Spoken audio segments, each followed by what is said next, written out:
नमस्कार, to the point में आप सभी का स्वागत है। मैं हूं संतोष। तो आज हमारे साथ एक ऐसी शख्सियत हैं जिनकी कहा जा सकता है थिएटर की बात करें यानी कि रंगमंच की बात करें या फिर टीवी की बात करें या फिर विज्ञापन की बात करें, फिल्मों की बात करें, एक लंबा अनुभव है। अलग अलग फील्ड में बात करें तो किसी में 40 साल का, किसी में 50 साल का, किसी में 60 साल का अनुभव। हम बात कर रहे हैं जाने माने रंगमंच के कलाकार, जाने माने फिल्म अभिनेता अनिल रस्तोगी जी का। वो आज हमारे साथ। अनिल जी, बहुत बहुत शुक्रिया, आपने समय निकाला। और मेरा पहला सवाल यही है कि 100 से ज्यादा नाटकों का 1000 से ज्यादा मंचन करना अलग अलग शहरों में जाकर, जब पीछे पलट के देखते हैं तो अनिल रस्तोगी जी का सपना पूरा हुआ या अभी यात्रा जारी है? नहीं, अभी नहीं पूरा हुआ, क्योंकि अभी 100 नहीं पूरे हुए। ये अभी जो मैंने किया 99th प्ले किया है। और मैंने जो हमारे अभी के डायरेक्टर हैं सूर्यमोहन कुलश्रेष्ठ, मैंने उनसे कह रखा है, क्योंकि इस समय मुझे लगता है कि वो इस बहुत ही टॉप के डायरेक्टर हैं, सबसे अच्छे डायरेक्टर हैं। तो मैंने उनसे कह रखा है कि भाई 100वां प्ले भी मैं चाहता हूँ आप ही के साथ में हूँ। तो वो स्क्रिप्ट देख रहे हैं, एक स्क्रिप्ट उनको मिली भी है, तो बहुत जल्दी मैं अपना 100वां नाटक भी करूँगा। शतक पूरा करेंगे आप रंगमंच? शतक पूरा करूँ। लखनऊ में क्या भविष्य देखते हैं जब हम थिएटर की बात करते हैं? थिएटर से आगे का भविष्य जो आजकल का युवा है। नहीं, लखनऊ में इस समय अच्छा भविष्य है, क्योंकि देखिए हमने जब थिएटर शुरू किया था 1961-62 में, तो उस समय थिएटर के लिए कोई ओपनिंग्स नहीं थी। रेडियो भी मतलब रेडियो था लेकिन ऑडिशन होते थे, दूरदर्शन था नहीं, फिल्म में सोचना तो बहुत ही दूर की बात थी। लेकिन अच्छा, हम लोग सब जॉब्स में थे, इसलिए कोई दिक्कत नहीं थी।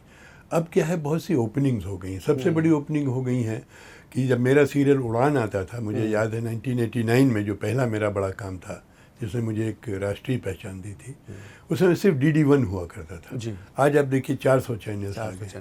चैनल्स के बाद में अभी OTT आ गया है। अब यहाँ पर वेब सीरीज़ बनने लगी लखनऊ में। फिल्में जो हैं, अब लोग थिएटर में जाना पसंद नहीं करते हैं, लोग OTT पे देखते हैं। तो बहुत सी फिल्में OTT के लिए बन रहे हैं, तो उसके लिए कलाकार भी तो चाहिए, और ये कलाकार तो हमारे आपके बीच से ही आएंगे। तो उसकी वजह से इधर जो थिएटर का जो चलन है, थिएटर के लिए जो सीखने वाले लोग हैं, और मेरा मानना ये है संतोष कि आगे जो फिल्म का भी भविष्य वो थिएटर पे ही है। क्योंकि आज आप देखिए जो बड़े बड़े आर्टिस्ट आ रहे हैं, चाहे मनोज बाजपेयी को लीजिए, नवाजुद्दीन को लीजिए, राजपाल को लीजिए, नसीरुद्दीन शाह साहब को लीजिए, ये सब थिएटर बैकग्राउंड से, सब यूपी से भी जुड़े, जितने भी नाम आपने दिए। ये भी एक अच्छी बात है। तो उस तरीके से मैं देखता, अच्छा आज यहाँ BNA खुला हुआ है, BNA की कई ब्रांचेस हो गई हैं। हालांकि BNA उतने आर्टिस्ट नहीं दे पा रहा है, भाई 20 एडमिशन्स होते हैं एक साल में, कई उसकी ब्रांचेस खुल गई हैं। तो अब लोगों ने वर्कशॉप शुरू कर दी हैं, तो लोग चाह रहे हैं कि हमें ट्रेनिंग मिले, और ट्रेनिंग करके, क्योंकि देखिए अनएम्प्लॉयमेंट बहुत है हमारे यहाँ, तो ये भी एक एम्प्लॉयमेंट का बहुत बड़ा ज़रिया हो गया है कि जब इतने चैनल्स हैं, इतने OTTs हैं, इतने सारे एवेन्यूज़ हैं, तो बच्चे जो, अच्छा मेरा एक मानना है कि हर एक में एक कुछ न कुछ इनहेरेंट टैलेंट होती है, अगर उसकी ग्रूमिंग प्रॉपर की जाए। भाई मैं हर एक को तो नहीं कहता हूँ, लेकिन कुछ लोगों की ग्रूमिंग अच्छी हो जाती है तो वो अच्छे कलाकार बनाते हैं। और इत्तेफाक की बात यह है कि ये स्वांता सुखाए भी है, ये पैसा भी देता है, और जो पहचान देता है सो अलग। हम स्वांता सुखाए पर जरूर बात करेंगे, लेकिन उससे पहले आपने OTT का कई बार जिक्र किया। क्या आपको लगता है, जैसे आप जैसे जो सीनियर कलाकार हैं, वरिष्ठ कलाकार हैं, जिनका अपना लंबा अनुभव है, OTT ने फिर एक नई पहचान दे दी? क्योंकि कमर्शियल के इस दौर में ऐसे बड़े कलाकारों का खो जाना आम बात है। ऐसे कई ऐसे चेहरे हैं जो खो गए और को कोई जानता नहीं। OTT ने एक नई पहचान दी है ऐसे कलाकारों। बहुत ज़बरदस्त। मैं आपको बताऊं, आश्रम वेब सीरीज़ से ने मुझे एक बहुत बड़ी पहचान दी। इसके अलावा मैंने और भी वेब सीरीज़ की, जैसे द सूटेबल बॉय या ताली, एक ही आज सीन है मेरे, लेकिन ये सीरीज़ इतनी पॉपुलर है। जैसे आज ही मैं एक वेब सीरीज़ की मैं डबिंग करके आ रहा हूँ। तो ये जो वेब सीरीज़ हैं, वेब सीरीज़ को लोग अपने मोबाइल पे भी देख लेते हैं आसानी से। आप डाउनलोड करिए और चैनल पे देख लिए। तो इस वजह से जब लोगों को घर बैठे इंटरटेनमेंट मिल रहा है, और उसमें भी आप देखिए सीरीज़ बहुत अच्छी अच्छी आ रही है, जो कि हमारे जो समाज से रिलेटेड हैं, हमारी जो प्रॉब्लम्स हैं उनसे रिलेटेड हैं। तो इसलिए लोग उनको पसंद कर रहे हैं और वो आ रही हैं। और मुझे लग रहा है कि धीरे धीरे यही जो बच्चे नए आ रहे हैं, यही अपनी पहचान बनाएंगे। आप देखिए कि वेब सीरीज़ के ज़रिए कितने लोग, मैं वो गांधी जो है, प्रतीक गांधी के साथ मैंने एक फ़िल्म की थी, भवई नाम से मैंने फ़िल्म की थी। उन्होंने की थी, बहुत अच्छी की थी, लीड रोल किया था, लेकिन उससे पहचान नहीं मिली। एक उन्होंने वो स्कैम वाली सीरीज कर ली, ओवरनाइट स्टार हो गए। तो इस तरीके से है। या पंकज त्रिपाठी को देखिए, पंकज त्रिपाठी बहुत अच्छे एक्टर हैं, बड़ी बड़ी फिल्में कर रहे हैं, लेकिन जो पहचान उन्हें मिर्ज़ापुर से एकदम से मिल गई। तो it gives you recognition. Anil sir, एक चीज़ ये बताइए कि लगातार काम करते रहना, सैकड़ों फिल्में, सैकड़ों नाटक, सैकड़ों विज्ञापन करते रहना, ये पहचान और ये सफलता दिलाता है, या फिर कुछ चुनिंदा बेहतरीन चीज़ें करने में आपको सब लोगों को, जो एक्टर हैं उनको सफलता या पहचान मिलती है? देखिए, जाहिर है चुनिंदा काम होता है तो उससे तो पहचान मिलती है, लेकिन इसके अलावा आपको अनवरत रहना होता है, अनवरत काम करते। क्योंकि क्या होता है कि अब जैसे मैं आपको बताऊं, मेरी फिल्म इशकजादे है। अब इशकजादे 2012 में रिलीज़ हुई थी।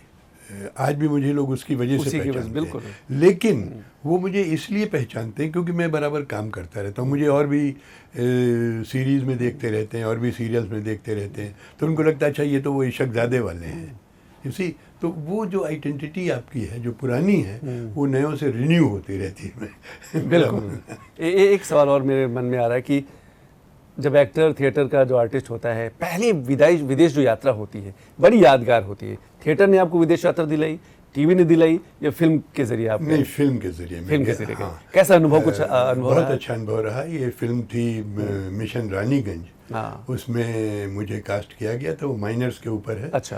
तो ये जो रवि किशन है, इनके फादर को रोल मैंने किया था। अच्छा, रवि किशन जी। हाँ, रवि किशन जी माइनर थे, मैं पुराना माइनर था जिसको एक्सपीरियंस था। तो उसमें मैं करीब करीब 30 दिन मैं यॉर्क में था। तो न्यूयॉर्क में?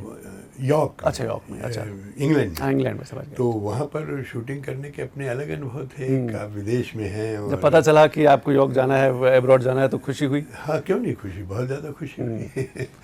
नहीं, यहाँ भी देखिए, जहाँ तक खुशी की बात है, खुशी तो काम करने से मिलती है। जैसे अगर आपको अच्छा काम मिलता है, मैंने उसकी आकर के शूटिंग फिर यहाँ बिहार बंगाल के बॉर्डर पे भी की। और मैं अभी भी, जैसे 5 साल तो मैं मुंबई में रहा, लेकिन उसके अलावा आज मैं लखनऊ में हूँ। लेकिन तभी मैं ट्रैवल करता रहता हूँ। कभी अभी मैं जयपुर एक दिन के लिए गया था, फिर एक दिन के लिए जोधपुर गया, बनारस जाता हूँ। तो शूटिंग चलती रहती है, और हर जगह जाने का एक अपना अलग आनंद तो होता ही। अलग आनंद। क्या ये मिथक है कि मुंबई में ही जाके काम मिलेगा? आजकल के यूथ में ऐसा है कि हम मुंबई सबसे पहले पहुंचते हैं, लोग पहुंचते हैं, फिर सालों साल उनका संघर्ष चलता है। क्या मुंबई में ही काम मिलेगा? नहीं, ये था एक ज़माने। अच्छा। लेकिन अब ऐसा नहीं है। मैं जानता हूँ लखनऊ के हमारे बहुत से कलाकार हैं जो अपने किन्हीं फैमिली कंपल्शंस की वजह से जा नहीं सकते थे। बहुत अच्छे अच्छे, मुझसे भी अच्छे अच्छे कलाकार यहाँ पर हैं, और वो काम कर रहे हैं, उनको काम मिल रहा है। तो ये जो मिथक एक ज़माने में था। एक ज़माने में था। जैसे मैं तो आपको बताऊँ, मेरे साथ तो ये हुआ कि I was almost nearing 70 years. जब मैंने इशकजादे की थी तो मुझे बॉम्बे से कॉल आई। एक कलर्स पे एक सीरियल आता था, ना बोले तुम न मैंने कुछ कहा। बिल्कुल। तो जब आई तो मैंने ऑडिशन भेज दिया। ऑडिशन क्या देना था, उन्होंने अप्रूव, चैनल ने पहले से कर रखा था मेरी फिल्म देख करके। उन्होंने कहा बम्बई कब आ रहे? अरे मैंने कहा मैं बम्बई आ रहा हूँ, आप लखनऊ आओ। हाँ। मैं इस उम्र में बम्बई आऊँगा, 70 साल की उम्र में? कहने नहीं सर, ये तो डेली सोप है, आपको डेली सोप शूट करना है। तो मेरे बेटे ने कहा पापा आपको शौक है, चलिए चलते हैं। वहाँ देखा तो साहब बड़ा ग्लैमर लॉन्च, उसका पार्ट 2 का लॉन्च हो रहा था। तो फिर I stayed there for 5 years. लेकिन अब क्या है कि अब डेली सोप वगैरह से मेरा मोह भंग हो गया है। डेली सोप वगैरह में बहुत ज़्यादा क्रिएटिविटी नहीं रह गई है, जैसे वो रूटीन का रह गया है। तो अब मैं आज भी मेरे पास डेली सोप्स के भी ऑफर आते हैं, बट आई रिफ्यूज़ देम। लेकिन अच्छे काम किसी टीवी कॉमर्शियल का आता है, किसी फिल्म के लिए आता है, किसी वेब सीरीज़ के लिए आता है। अभी जैसे रक्तांचल 3 अब शुरू होने जा रहा है। हाँ। मैंने 2 में किया था, तो मेरे पास स्क्रिप्ट आ गई है कि उसको करना है। बल्कि मुझे अपनी नी का ऑपरेशन कराना है, मैं उसी की वजह से रुका हुआ हूँ कि मैं शूट कर लूँ, फिर उसके बाद कराऊंगा। पैसा कहाँ पर ज़्यादा है? OTT में, विज्ञापन में, फिल्मों में? पहचान तो ठीक है, लेकिन मेन काम इंसान पैसों के लिए करता है। देखिए, पैसा सबसे अच्छा तो मिलता है टीवी कॉमर्शियल्स। अच्छा, टीवी कॉमर्शियल्स सबसे ज़्यादा अच्छा पैसा। एक दिन के लिए आपको 50,000 रुपये से लेकर 2 लाख 2.5 लाख रुपए तक, और फिर उसमें एग्रीमेंट होता है, 1 साल का एग्रीमेंट है, फिर जब रिन्यू होता है अगेन यू गेट मनी। और फिल्म में भी पैसा मिलता है। OTTs में शायद कंपेरेटिवली कम है, क्योंकि इसमें तमाम नए प्रोड्यूसर्स जो कि नया इन्वेस्टमेंट कर रहे हैं। तो तो अब ये है कि भाई देखिए, कुछ लोग सिर्फ पैसे के लिए करते हैं, जिनको पैसे की ज़रूरत है। मेरे जैसे कुछ लोग हैं जो शौकिया भी करते हैं, क्योंकि भाई सरकार पेंशन देती है, लेकिन मेरा शौक ज़रूर है। तो कभी कभी पैसे कम भी होते हैं तो आई एक्सेप्ट द ऑफर। कभी कोई पैसा फंसा वादा आपसे कुछ और किया गया हो और आपको दिया कुछ अमाउंट, चेक जो चेक मिली हो? में हमारे यहाँ सिंटा जो है बहुत अच्छा, वो एक्टिव रहती है। मैं सिंटा का मेंबर हूँ जी। और सिंटा है, लेकिन एक आध ऐसे लोग हैं दाल में नमक बराबर तो एक आध मिल ही जाते हैं जो जिनकी नीयत खराब होती है। लेकिन एक बात मैं बता दूँ, वो सक्सेसफुल नहीं होते। हाँ, उनकी चीज़ें फिर रिलीज़ होने में बड़ी प्रॉब्लम आ जाती है। क्योंकि जैसे अगर मान लिया हमारे यहाँ ये चलचित्र निगम है, फिल्म बंधु है, फिल्म बंधु से पैसा लेना, फिल्म बंधु पहले उनसे सर्टिफिकेट लेते हैं कि आपने सबका पेमेंट कर दिया। तो ऐसे हैं, इक्का दुक्का है, बाकी मतलब लोग तो हर जगह ही है दुनिया में। तो अनिल रस्तोगी जी, कभी खुद का नहीं सोचा कि खुद की डॉक्यूमेंट्री, खुद के फिल्म प्रोड्यूस करना, खुद का टीवी सीरियल, खुद का प्रोडक्शन हाउस? एक बार हमारे मित्र सुषेण भटनागर थे, उन्होंने मुझे, क्योंकि ऐसे लोग बहुत मिलते हैं जो नहीं, मेरे मित्र थे वो, तो उन्होंने मुझसे कहा था, मैंने सोचा भी, मैंने उसका एक गाना भी रिकॉर्ड कराया था। लेकिन उसके बाद में फिर मैंने इन द लॉन्गर रन सोचा, एक तो मैं जॉब में था जी, फिल्म प्रोडक्शन फिर एक फुल टाइम जॉब है, तो मेरे लिए संभव नहीं था। तो मैंने उनको कुछ पैसे और दिए, मैंने कहा भैया तू रख, ये गाना भी ले और मुझे माफ़ी दे दे। तो प्रोडक्शन के लिए मैंने कभी नहीं सोचा, लेकिन एक्टिंग के लिए, जैसे थिएटर में ही है, थिएटर मैंने कभी डायरेक्शन के लिए नहीं सोचा। मैं सोचता हूँ कि मैं एक्टर ही अगर एक अच्छा बन जाऊँ, वही मेरे लिए बहुत। मेरा भी मानना है कि लोगों को जिसमें, जैसे हमारे थपलियाल जी थे, थपलियाल जी ने शुरू एक्टिंग से किया था, लेकिन बाद में उनको डायरेक्शन का नेक लग गया तो डायरेक्शन ही करते, फिर उन्होंने एक्टिंग लगभग छोड़ दी थी। तो आदमी जिसमें भी हो फिर उसमें कमिटेड काम करना चाहिए। पहला प्यार थिएटर या फिल्म या टीवी या फिर विज्ञापन? पहला प्यार आपका?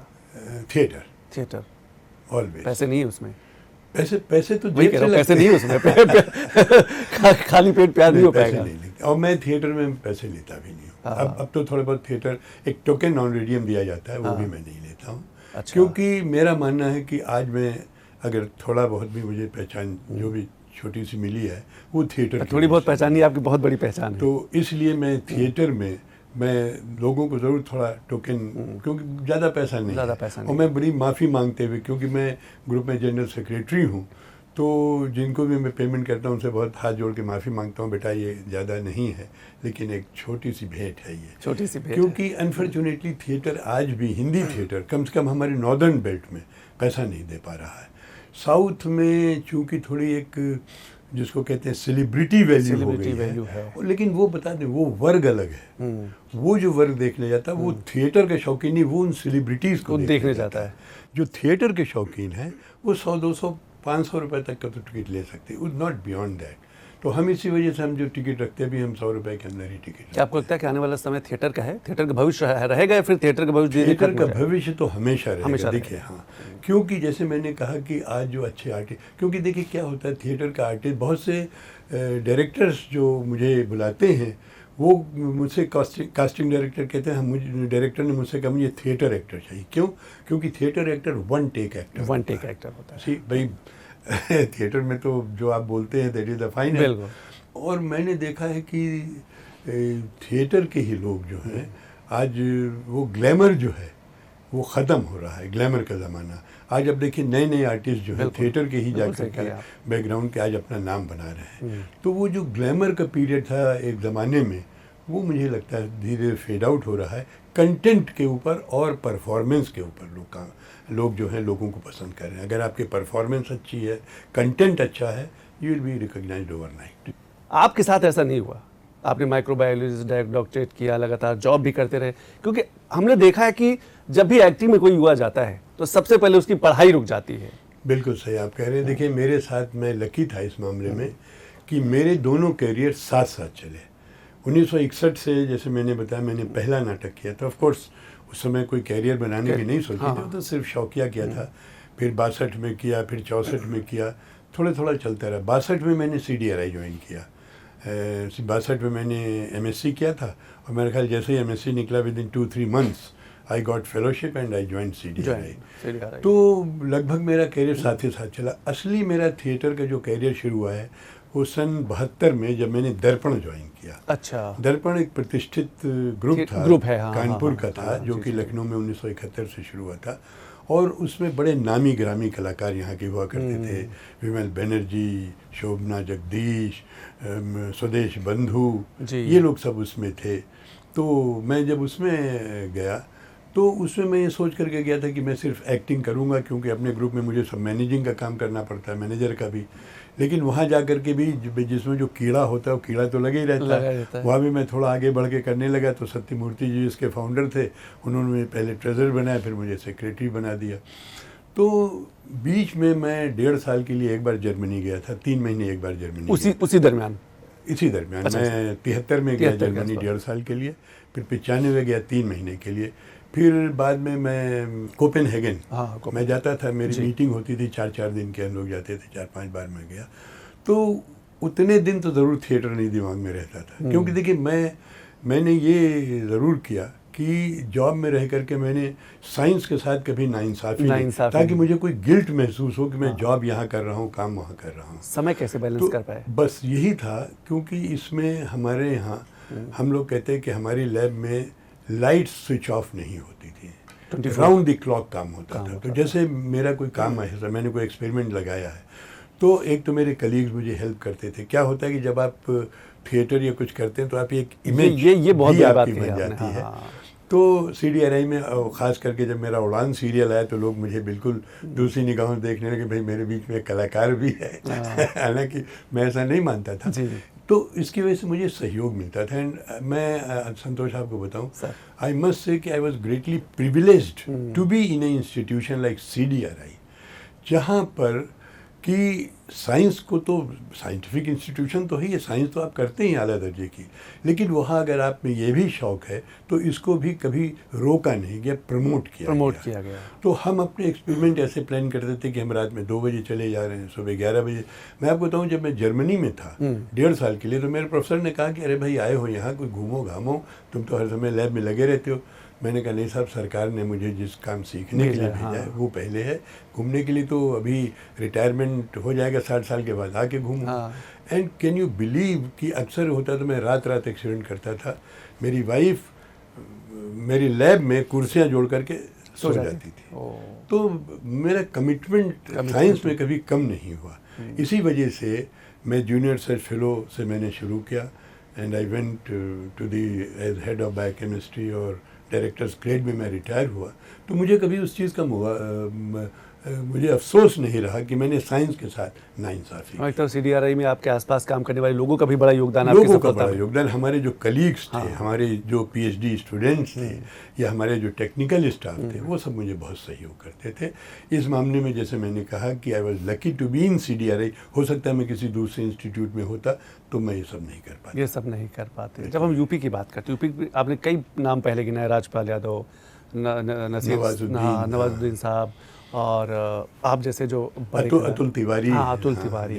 हमें लगता है यूपी की चमक है काफ़ी बॉलीवुड में, बहुत ज़्यादा। नहीं, देखिए मेरा अमिताभ बच्चन से लेकर अगर अब तक देखा जाए तो मैं आपको बताऊं, जब फिल्म सिटी की बात शायद आप करें, फिल्म सिटी की जब बात हो रही थी तो मेरा कहना ये था कि नोएडा में बना। देखिए नोएडा में क्या है, नोएडा में होटल भी महंगे हैं, लोकेशंस भी नहीं हैं। मेरी इच्छा थी, और मैंने कम्युनिकेट भी कराने की कोशिश की थी मुख्यमंत्री जी को, कि अगर लखनऊ कानपुर की बेल्ट में कहीं पर बनती है, देखिए आप अगर बम्बई में देखें तो जो तमाम कलाकार हैं नॉर्थ इंडिया के, वो आपके यूपी से या बिहार से आते हैं। बिल्कुल। आप यहाँ पर देखिए, अगर इंडस्ट्री बनती है तो कितने फ़ायदे होते। टेक्निकल यहाँ भारतीय नाट्य अकेडमी, बिल्कुल, उसके ट्रेन बच्चे, आज बहुत सारे बच्चे जो हैं BNA के, वो कास्टिंग डायरेक्टर्स वगैरह बम्बई में हैं। तो अगर अपने शहर में, अपने प्रदेश में रहते हैं तो उनको ज़्यादा फ़ायदा होता। दूसरे ये है कि यहाँ लोकेशंस बहुत हैं। तीसरे ये कि हमारे यहाँ फूड इंडस्ट्री है, चिकन इंडस्ट्री है, टूरिज्म है, इनको भी बूस्टअप मिलता। टूरिज्म है अयोध्या के। अब नोएडा से जो जाएगा उसको वो अयोध्या आना मुश्किल होगा। लखनऊ अगर कोई आएगा तो अयोध्या जरूर जाएगा, कोई भी हो, किसी भी काशी है, मथुरा है, काशी है, हाँ। मथुरा। अच्छा, इलाहाबाद, दूसरे प्रयागराज है। हमारे यहाँ फिल्म बनती हैं रीजनल लैंग्वेज की, भोजपुरी वगैरह, जो बनारस गोरखपुर उस बेल्ट में, हाँ। वो भी हमारे नज़दीक रहते नज़दीक आते हैं। हैं। तो इस वजह से इसके बहुत फ़ायदे होते हैं। लेकिन जैसा कि अभी सुनने में आ रहा है कि लखनऊ में भी कुछ बनने की बात हो रही है, स्टूडियोज़ वगैरह बनने की, तो अगर हुआ तो बहुत ही अच्छी बात है और प्रमोट होगा। और जैसे मैंने बताया, नए नए बच्चे आ ही रहे हैं और they are all contributing. South क्यों नहीं गए आप? भोजपुरी गए आपने, बॉलीवुड हिंदी फिल्में की। देखिए, जानने की बात यह है कि अपॉर्चुनिटी मिलने की बात है। एक फिल्म यहाँ बनी थी महेश बाबू की। अच्छा। मैं उसका नाम भूल रहा हूँ, नाम मेरे दिमाग से उम्र की वजह से स्लिप करने लगे जी। हैं। उसमें मैंने गवर्नर का रोल किया था। अच्छा। महेश बाबू तो बहुत बड़े, वो कन्नड़ फिल्म थी। कन्नड़ फिल्म थी। और उसकी मेरा 2 दिन का शूट यहाँ था, 1 दिन का शूट मेरा हैदराबाद में था। और बड़ा अच्छा लगा मुझे महेश बाबू के साथ काम करके। ही बस सो मॉडेस्ट। मैंने उससे कहा, महेश बाबू मेरी आपकी फ़ोटो तो हुई नहीं लखनऊ में। बोले सर यहाँ होगी। तो जब मेरा पैकअप हो गया तो मेरे पास मेरा फ़ोन वैनिटी में रखा था। उन्होंने, सर आपने फ़ोटो तो खिंचाई नहीं। हाँ। तो मैंने कहा, अरे फिर महेश बाबू ने हिंदी में बात की थी? मेरा हिंदी में। अच्छा, हिंदी में बात की। मेरा कैमरा तो उसमें रखा। बोला नहीं, अपने जो सेक्रेटरी था उससे कहा, सर के साथ मेरी फोटो लो और फौरन सर को भेज। देखिए, ये मॉडेस्टी एक बड़े कलाकार की है। अच्छा, मैं ये नहीं जानता था कि महेश बाबू इतने बड़े कलाकार हैं उस इंडस्ट्री के। ये तो मुझे बाद में पता चला। तो देखिए, वहाँ का ये है कि अगर मुझे कोई ऑफर आता है तो मैं ज़रूर करूँगा। इत्तेफाक से साउथ की एक फिल्म यहाँ बन रही थी, तो उसमें मुझे एक रोल दिया गया। लेकिन पेमेंट जब मैंने उनसे पूछा तो उन्होंने जो एक एक्स्ट्रा का पेमेंट था वो मुझे बताया। अच्छा। तो मैंने उनसे कहा भी, मैंने कहा कि आप एक एक्टर ले रहे हैं या आप एक जूनियर आर्टिस्ट ले रहे हैं? बोले नहीं साहब, मुझे तो एक्टर के लिए यही बताया गया। तो मैंने कहा, मैं माफ़ी चाहूँगा। मैंने कहा, आप थोड़ा विकिपीडिया वगैरह देख लीजिए and then you talk to me. देखिए, कम ज़्यादा पेमेंट हो सकता है, लेकिन आप एक जूनियर आर्टिस्ट का पेमेंट को आप एक एक्टर से मैच करें, वो तो संभव नहीं है। साउथ और नॉर्थ की फिल्मों में या फिर वहाँ के काम में कितना अंतर देख पाते हैं, कंटेंट वाइज, गाने वाइज, स्क्रिप्ट वाइज? नहीं, इस समय तो साउथ की फिल्में जो हैं, they are doing very well, बहुत ज़्यादा काम कर रही हैं। और वजह क्या मानते हैं? और इसी वजह से कंटेंट, देखिए सबसे बड़ी चीज़ कंटेंट होती है। इसी वजह से हमारे नॉर्थ के बहुत से लोग जो हैं साउथ में काम भी कर रहे हैं। रवि किशन ने बहुत सारी फिल्में की हैं, तो ये बात तो है। हालांकि चूंकि मैं बहुत ज़्यादा फिल्में देखता नहीं हूँ, इसलिए बहुत ज़्यादा कमेंट नहीं कर सकता। मैंने अपनी ही आधी से ज़्यादा फिल्में नहीं देखी। क्योंकि करने का शौक अलग, देखने का अलग। अगर बॉलीवुड में नज़र डालें तो आपको क्या लगता है कि कौन से ऐसे कुछ कलाकार आप नाम लेना चाहें तो ले सकते हैं जिनमें एक बड़ा पोटेंशियल है, लगता है आपको नहीं ये आगे चल के बहुत अच्छा काम करेंगे? यूथ की बात करें, क्योंकि आपने हर तरीके के यूथ नहीं, देखा है। जैसे यही लोग हैं, जैसे मैंने नवाज़ को बताया। मैंने जब नवाज़ के साथ पहली फिल्म की थी, नए नए आए थे, फिर मैंने देखा है नवाज़ इधर। अभी मैंने एक और फिल्म उनके साथ की, राउतू का राज, वो देहरादून में धनोल्टी में शूट हुई थी मेरी फिल्म। तो he is doing very well. और बाकी यंग लड़के हैं, अब ये बहुत सारे बहुत सारे हैं, नाम याद नहीं, नाम मेरे दिमाग में नहीं आ। एक बार फिर लखनऊ की बात कर लेते हैं। लखनऊ में थिएटर है, कहानीकार हैं, कहानी लिखने वाले लोग हैं, शायर है, मुशायरा होता है, लेकिन अभी वो माहौल, वो हब नहीं बन पाया है जिसकी शायद उम्मीद की जाती रही, क्योंकि कल्चर भी बहुत रिच है लखनऊ, उत्तर प्रदेश। देखिए, वो हब इसलिए सरकार का फोकस कम रहा, आपको लगता है ऐसा? देखिए, हाँ, नहीं, सरकार का फोकस फिल्म बंधु की वजह से तो है, लेकिन जैसे मैंने बताया कि अगर यहाँ पर अगर कोई स्टूडियोज बन जाते हैं, हालांकि जैसे डबिंग स्टूडियो है, डबिंग स्टूडियो यहाँ हो गई। अब मैं बॉम्बे की फिल्मों की जितनी, जैसे मैंने बताया, सुबह में एक वेब सीरीज़ का डब करके आया, तो डबिंग यहाँ होने लगी। इसी तरीके से अगर यहाँ पर एडिटिंग स्टूडियो भी हो जाए, शूटिंग स्टूडियो भी हो जाए, तो अगर हो जाए तो इससे और प्रमोशन होगा। और मुझे लगता है कि यहाँ जो मैंने बताया बात, लखनऊ कानपुर बेल्ट पे, यहाँ भले ही नोएडा ज़रूर बने, लेकिन हमारा प्रदेश इतना बड़ा है कि हमारे कलाकार जो हैं उनको यहाँ अगर होगा तो ज़्यादा काम करने में मज़ा आएगा, और ज़्यादा काम करने का मौका मिलेगा, और ज़्यादा डेडिकेटेड वे में वो काम कर पाएंगे। क्या आपको लगता है कि जिस तरीके से कमर्शलाइज फिल्मों का दौर है, दबाव है, प्रेशर है, उसमें कल्चर, फैमिली फिल्में ऐसी पीछे छूटती जा रही हैं? नहीं, हो रही हैं फिल्में। देखिए, ये भले ही ये ग्लैमर फिल्में जो हैं वो अपनी जगह पे हैं, लेकिन अगर कंटेंट या फिर लोगों अच्छा की पसंद भी बदल गई है? बिल्कुल बदल रही, बिल्कुल लोगों की पसंद बदल रही है। आज आप देखिए जो नई नई वेब सीरीज आ रही हैं उनको लोग बहुत पसंद कर रहे हैं। पंचायत जैसी कई पंचायत, मैं नाम ही लेने जा रहा था, पंचायत को देखिए बहुत पसंद की जा रही है। तो इस टाइप की और भी बहुत सारी सीरीज़ हैं जो कि आती हैं। अनिल जी, एक आखिरी सवाल, आज भी ऑडिशन देते हैं? ऑडिशन देने में कोई हिचक तो नहीं?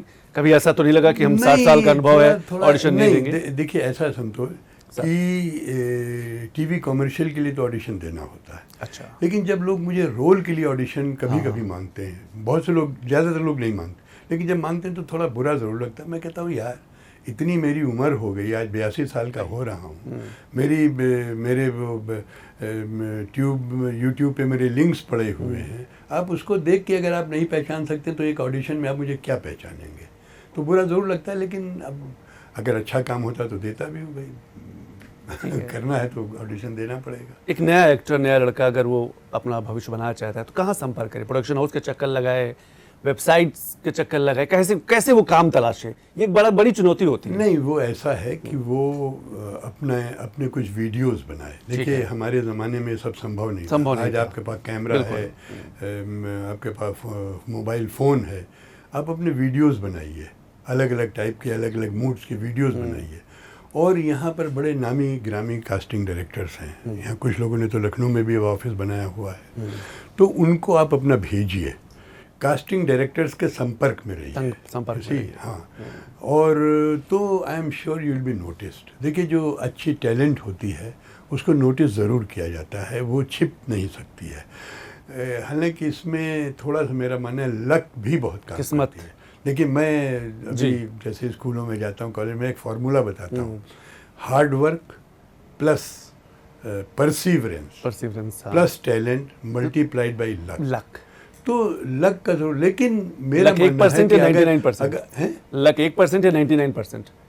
नहीं, लक 10%, लेकिन परसिवरेंस, अगर आप में टैलेंट, आप लगे रहिए। देखिए कभी कभी ऐसा होता है, देखिए मैं तो चूंकि बम्बई मुझे बुलाया गया था, मैं गया, तो मेरे पास काम की कमी नहीं थी। लेकिन जो बच्चे नए जाते हैं उनको थोड़ा स्ट्रगल तो करना पड़ता है।